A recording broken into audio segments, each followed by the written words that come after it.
before I'll have questions for you, I'd like to say thank you for recommending to read Intelligent Investor. It's a terrific book, and it reshaped me tremendously, literally overnight. So I'd like to thank you for that. And now the question. Say I'm an owner of the business, and the business has a durable competitive advantage and superior business model, and is run by able people. And then, I start noticing that basically management starts doing things which are far from intelligent. So what should I do as an owner, as an investor?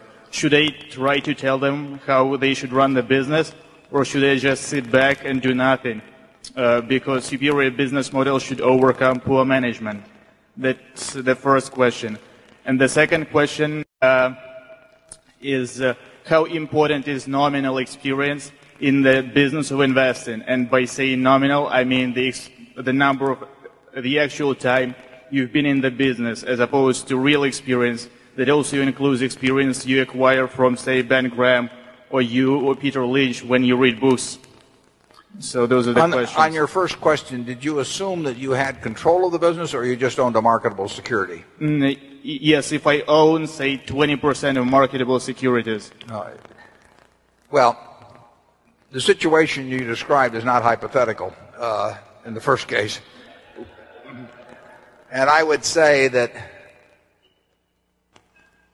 the history that Charlie and I have had of persuading decent, intelligent people who we thought were doing unintelligent things to change their course of action has been poor.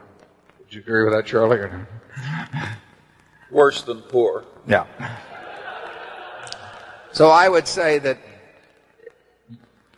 if you really think you're in with people that have got a good business but that are going to keep doing dumb things with your money, you'll probably do better to get out and get in with people who've got a good business and you think they're going to do sensible things with it. I mean, you've got that option. Now, you also have the option of trying to persuade them to change their mind, but it's just very, very difficult. I mean, it is, that's been something we've faced for 50 years.